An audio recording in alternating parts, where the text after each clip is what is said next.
প্রিয় দর্শক, সংবাদপত্রে বাংলাদেশ অনুষ্ঠান থেকে আমি রেজানুর রহমান আপনাদেরকে স্বাগত জানাচ্ছি।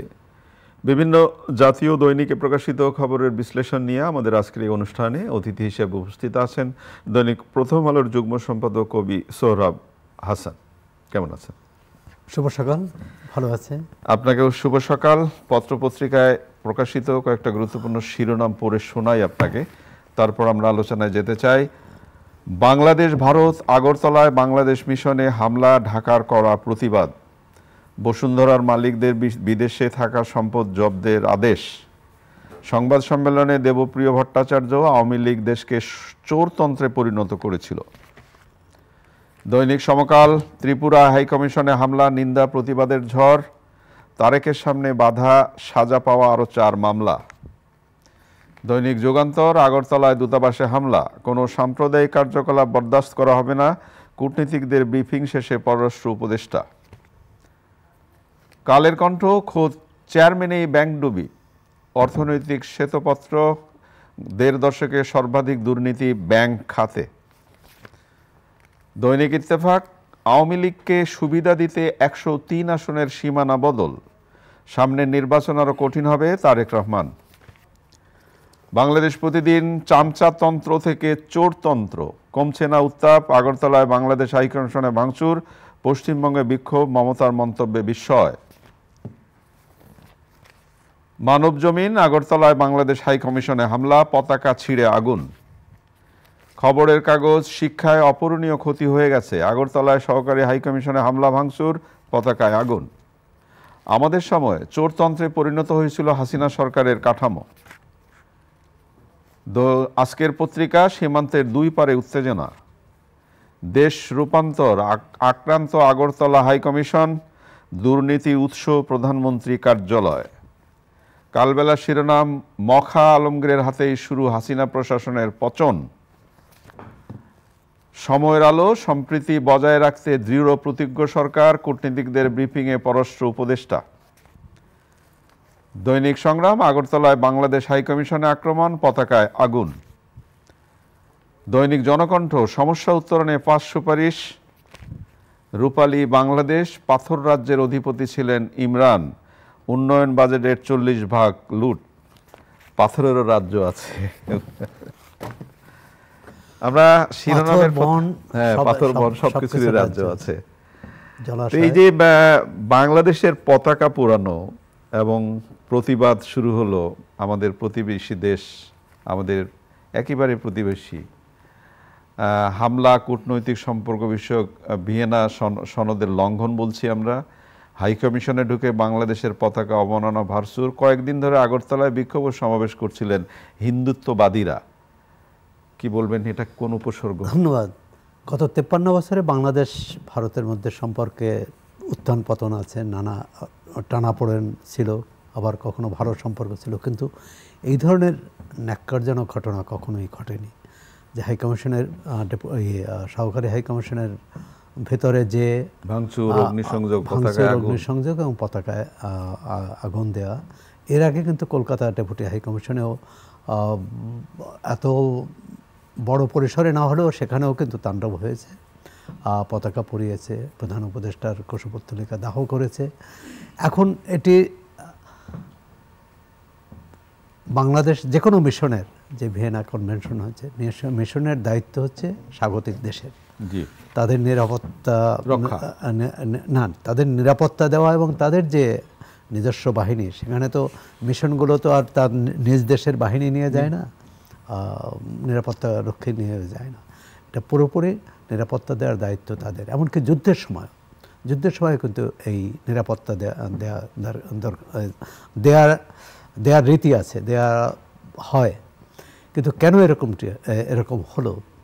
বাংলাদেশের পক্ষ থেকে বারবার কিন্তু বলা হয়েছে যে এখানে সংখ্যালঘুদের নিরাপত্তার প্রয়োজনীয় ব্যবস্থা নেওয়া হয়েছে। তাদের একটি অভিযোগ যে বাংলাদেশ সংখ্যালঘুরা নির্যাতনের শিকার হচ্ছে, কিন্তু কোথায়? এক হচ্ছে এমনকি যে সম্মিলিত সনাতন জাগরণী মঞ্চের যে জাগরণী জোটের যে নেতা চিন্ময় কৃষ্ণ দাস, তাকে গ্রেপ্তার করা হয়েছে, তাকে তার বিরুদ্ধে কিন্তু একাধিক মামলা আছে। তাকে গ্রেপ্তার করা হয়েছে, জামিন দেয়া না দেয়া সেটি আদালতের এখতিয়ার। কিন্তু সেই ঘটনাকে কেন্দ্র করে একজন আইনজীবীকে যেভাবে কুপিয়ে নৃশংসভাবে হত্যা করা হলো, মানে এটি যদি এমন হতো যে রাষ্ট্র মানে আইনশৃঙ্খলা রক্ষাকারী বাহিনী তাদের উপর মানে তার বিক্ষোভকারীদের উপর নির্যাতন চালিয়েছে বা তাদের উপর ঝাঁপিয়ে পড়েছে, তা নয়, উল্টো কিন্তু আইনশৃঙ্খলা রক্ষাকারী বাহিনীও সেখানে টিকতে পারেনি এবং একজন আইনজীবীকে যেভাবে হত্যা করা হলো। তারপরেও কিন্তু বাংলাদেশের আইনশৃঙ্খলা পরিস্থিতি বা সেখানে সংখ্যালঘুদের উপর কোনো রকম হামলা না হয় সে ব্যাপারে যথেষ্ট সতর্ক ছিল। এবং চট্টগ্রামে দেখুন যে ওই ঘটনার পর চট্টগ্রামে কোনো অঘটন ঘটেনি বা বাংলাদেশে অন্য কোথাও ঘটেনি। খুলনা ভারতীয় মিশনে হামলার করার চেষ্টা করেছিল কতিপয় দুর্বৃত্ত না হয়তো বিক্ষোভকারী, এবং সেটাও কিন্তু সেখানে যথেষ্ট পুলিশ প্রহরা দিয়ে এবং যথেষ্ট করে পরিস্থিতি শান্ত মানে সেখানে ঢুকতে দেয়নি। তো এটি তো হচ্ছে রাষ্ট্রের দায়িত্ব। এখন ভারতে কিন্তু বাংলাদেশে অনেকগুলো মিশন আছে, গুয়াহাটিতে আছে, আগরতলা, কলকাতা, বোম্বে এবং দিল্লি তো হাই কমিশন অফিস। তো এই স্থাপনাগুলোর নিরাপত্তা যদি না দেয়, দুই দেশে আমরা প্রতিবেশীকে কিন্তু কেউ ফেলে দিতে পারবে না। মানে যে যাই বলেন ফেলবেন কি করে? হ্যাঁ, বাংলাদেশও ভারতকে নিয়ে চলতে হবে, ভারতেরও বাংলাদেশকে নিয়ে চলতে হবে।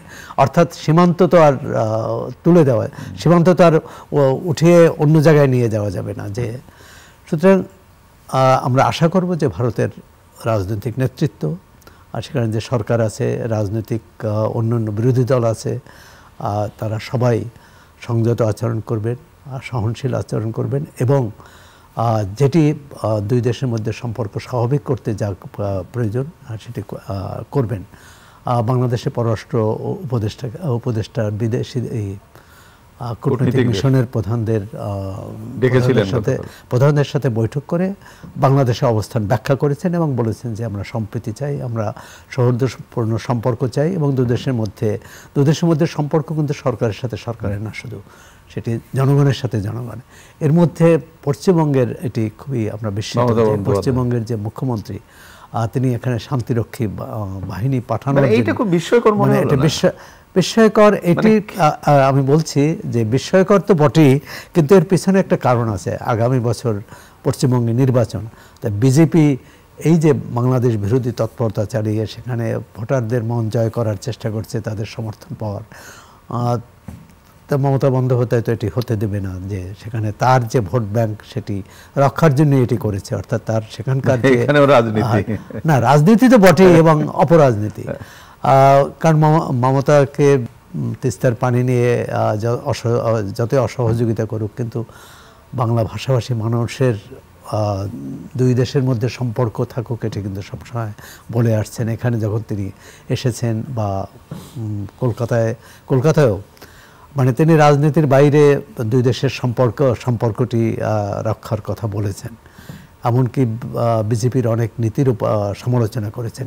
কিন্তু এবার দেখলাম যে আগ বাড়িয়ে তিনি, যেটি বিজেপি সরকারও বলেনি, যে শান্তিরক্ষীর কথা। পৃথিবীর অনেক দেশেই তো এরকম গোলযোগপূর্ণ অবস্থা বা জাতিগত, এবং ভারতে সবচেয়ে বেশি। আমাদের এখানে তো ধরেন 5 আগস্টে ছাত্র গণ অভ্যুত্থানের পর নতুন সরকার দায়িত্ব নেওয়ার প্রেক্ষাপটে হয়তো কিছু ঘটনা ঘটেছে এবং সরকার কিন্তু তার যথাযথ পদক্ষেপও নিয়েছে। কিন্তু ভারতে তো বহু বছর ধরে অনেক রাজ্যেই তাদের কাশ্মীরে কী হচ্ছে, আসামে কী হচ্ছে, মানে এসব যদি তিনি খেয়াল করতেন বা আমলে নিতেন, তাহলে এই ধরনের বাংলাদেশে এরকম জাতিসংঘ শান্তিরক্ষী বাহিনী প্রসঙ্গ আনতেন না। ভারত আনুষ্ঠানিকভাবে দুঃখ প্রকাশ করেছে, এটাই কি যথেষ্ট? না, যথেষ্ট না। এটা তো মনে করি যে ঘটনাটি দুঃখ প্রকাশ, আমরা তাই তাদের দুঃখ প্রকাশকে কি বলে, যে তারা মানে কাজটি যে সঠিক হয়নি সেটি তো তারা বলতে চেয়েছে, তাহলে সঠিক কাজটি কোনটা? শুধু দুঃখ প্রকাশে আপনি যেটা বললেন যথেষ্ট বা কম হয়েছে তা সেই বিচারে না যেও যেটা হচ্ছে যে প্রয়োজনীয় ব্যবস্থা নেওয়া যাতে ভবিষ্যতে আর না ঘটে এবং সেখানে আমাদের প্রধান উপদেষ্টা এবং অনেক ভারতীয় সাংবাদিকদের ডেকে নিয়ে বলেছেন যে আপনারা বাংলাদেশ সরজমিনে দেখুন কোথায় সংখ্যালঘুদের উপর অত্যাচার হচ্ছে, অন্যায় হচ্ছে। সুতরাং তারা বলতে পারে যে ভারতে কোথায় কি হচ্ছে তা বাংলাদেশের সাংবাদিকদের তারা আমন্ত্রণ জানাতে পারেন, কিন্তু এখন তো ভিসাই বন্ধ, একমাত্র একেবারেই বাণিজ্যিক ভিসা এবং জরুরি মেডিকেল, এবং তাও খুবই কড়া, হ্যাঁ খুবই কড়াকড়ি এবং খুব মানে পেতে অনেক ভোগান্তিতে পড়তে হয়। তো এই ধরনের দুই দেশের মধ্যে এই তো সম্পর্ক স্বাভাবিক হয় না। বাংলাদেশ ভারতের এই দুই দেশের মধ্যে আপনার ব্যবসা বাণিজ্য আছে, সাংস্কৃতিক বিনিময় আছে, আপনার বিনিয়োগ আছে, অনেকগুলো সমস্যা আছে, আবার সমস্যার সমাধানের চেষ্টাও হয়েছে অতীতে। তো এক্ষেত্রে তো একটা এবং দুই দেশের লোকজনের এই যে চলাচলের যে একটা ব্যবস্থা, আগরতলা থেকে বাস বাংলাদেশের উপর দিয়ে কলকাতায় যায়, সেখানকার মানুষ সহজে এবং কম সময়ে যেতে পারে বলেই তো এই সুবিধাটা, এবং আমরাও এই সুবিধা পাচ্ছি যখন যোগাযোগটি স্বাচ্ছন্দ্য ছিল। শুধু এটাই না, যেমন ট্রেনগুলো চালু হয়েছিল অনেকগুলো, এবং মৈত্রী বাস, মৈত্রী ট্রেন ইত্যাদি, তাতে বাংলাদেশের মানুষ যেমন উপকৃত হতো, ভারতের অর্থনীতি তো উপকৃত হতো। এখন তো বলা হয় যে কলকাতার নিউ মার্কেট ফাঁকা, সেখানকার আশেপাশের হোটেলগুলো ফাঁকা করেছেন যে তাদের বাংলাদেশিদের ভিসা দেওয়া হোক, আসতে দেওয়া হোক। না এটাই তো হচ্ছে তার কি বলে, এটাই হচ্ছে যে বাস্তবভিত্তিক অবস্থান। আর না হলে যুদ্ধ জারি রেখে কার লাভ হবে? কারো লাভ হবে না। যুদ্ধ তো কখনোই কারো লাভ করে না। যুদ্ধ মানে সরাসরি বৈরিতা জারি রেখে। কিন্তু আমরা আশা করি যে এক্ষেত্রে ভারতের যারা এই জঙ্গিবাদী গোষ্ঠী বা যারা বাংলাদেশের সাথে এ ধরনের যুদ্ধ জিয়ে রাখতে চায় তাদের সম্মতি হবে আশা করি, এবং সরকার যথাযথ ব্যবস্থা নেবে নিরাপত্তার জন্য। এই যে সংগঠনটি এই কাজ করছে তার সেই নামের সাথে আবার দেখলাম সংঘর্ষ জড়িত বাংলায়, এটা আবার কিরকম? মানে সংঘর্ষ তো মানে একটা যুদ্ধংদেহী ব্যাপার, এই সংঘর্ষ হচ্ছে তো সম্প্রীতির উল্টো। মানে তারা এটা আছে না জেহাদি, যেটা মানে তাদের মধ্যে যে জেহাদি জোশ সেটি প্রকাশ করতে চেয়েছে। আমি মনে করি যে সবারই মানে শুভবুদ্ধির উদয় হবে। আমরা একটু দেশের কথায় আসি। গণতন্ত্র, স্বৈরতন্ত্র, পরিবারতন্ত্র এতদিন শুনতাম, এখন চামচাতন্ত্র শোনার পাশাপাশি আবার শুনছি চোরতন্ত্র, মানে যেটা আওয়ামী লীগকে চোরতন্ত্রে পরিণত করেছিল বিগত সরকার।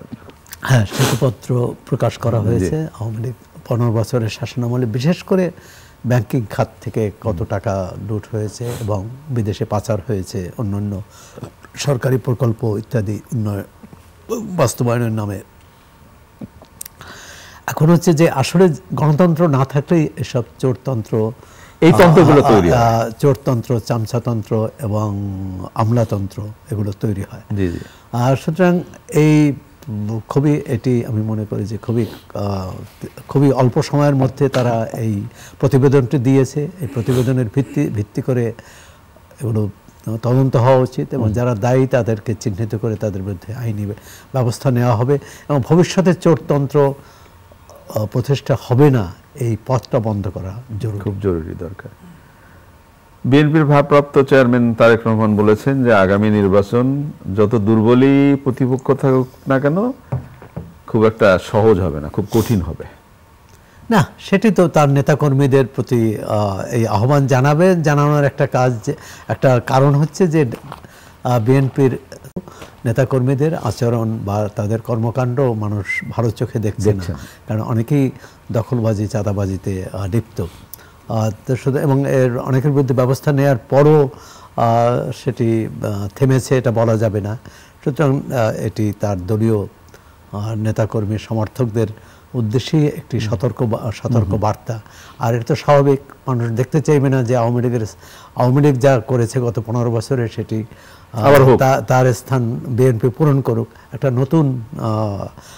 নতুন ব্যবস্থা তৈরি হোক, নতুন মানে আমরা যে অপরাজনীতি, দুর্নীতি, দুঃশাসন এতদিন ভোগ করেছে জনগণ, তার থেকে বেরিয়ে আসতে চায়। এবং সেক্ষেত্রে রাজনীতি, বিএনপিকেও কিন্তু রাজনৈতিক নতুন বন্দোবস্ত করতে হবে, নতুনভাবে ঢেলে সাজাতে হবে তার দলকে, এবং দেশকে ঢেলে সাজানোর চেষ্টা করলে তার আগে দলের পরিশুদ্ধতা দরকার। অনেক ধন্যবাদ। একেবারে শেষের দিকে আমরা, শিক্ষায় অপরিণত ক্ষতি হয়ে গেছে, এটা খবরের কাগজের শিরোনাম। রাশেদা কে চৌধুরী বলেছেন পরীক্ষা বাতিল করা ঠিক হয়নি।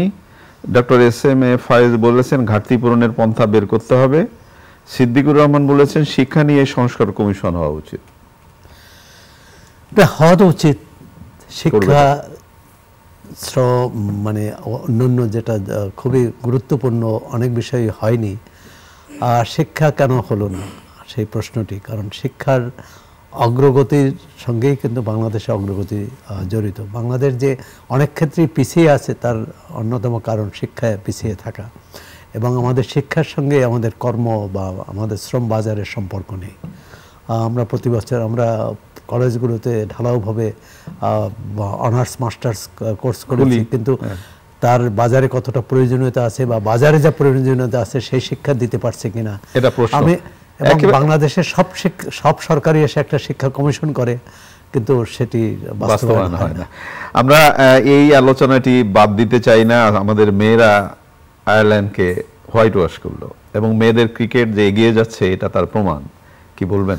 না, আমাদের মেয়েদের এবং ছেলেদের সবারই তো ক্রিকেট এগিয়ে যাচ্ছে, কিন্তু ছেলেদেরটা পিছিয়ে পড়ছে।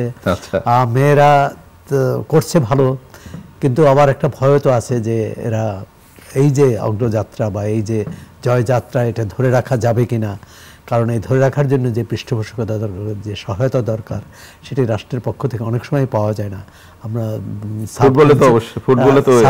সাব গেমসে দেখেছি, ফুটবলে, যে এই মেয়েরা মানে বা ঠিকমতো বেতন ভাতা বা তার যে সমর্থন উন্নতি হচ্ছে নাকি? উন্নতি হচ্ছে, কিন্তু সেটা কতটা, বা এই মেয়েরা কোত্থেকে আসে জানেন? সবচেয়ে প্রান্তিক পরিবার থেকে, আদিবাসী পরিবার থেকে, ফুটবলে এবং ক্রিকেটেও ভবিষ্যতে আমরা আশা করি। কিন্তু সেটা তো নার্সিং থাকতে হবে, সেটাকে তাদেরকে সেভাবে তৈরি করতে হবে। ওই পরিবারগুলোর প্রতি সরকারের একটি দায়িত্ব আছে। তা আমরা আশা করি যে খেলাকে রাজনীতির বৈরিতা এবং সংঘাতের বাইরে রাখা হয়। আপনাদের পত্রিকার প্রথম আলো কলসিন্দুর সেই মেয়েদেরকে যেভাবে উঠিয়ে নিয়ে এসেছিল, তো বিস্ময়কর একটা ব্যাপার। অত প্রত্যন্ত অঞ্চলে এত বাচ্চারা খেলে, সেখানে সেই যে শিক্ষক এবং সেই বিদ্যালয়ের প্রধান শিক্ষিকা এবং যিনি এই ক্রীড়া শিক্ষক ছিলেন, তার যে অবদান, আমরা আশা করি প্রতিটি শিক্ষা প্রতিষ্ঠানে এরকম মহৎ শিক্ষকরা থাকবেন। অনেক ধন্যবাদ আপনাকে। প্রিয় দর্শক, আমরা শেষে যে আলোচনাগুলো করলাম, খেলাধুলা, ক্রিকেট এবং ফুটবল এর অগ্রযাত্রায় আমাদের কার কি ভূমিকা, সেটা বোধ করি ভাবা খুবই জরুরি। ভালো থাকবেন। আগামীকাল নিশ্চয়ই এই সময় আবার কথা হবে। খোদা হাফেজ।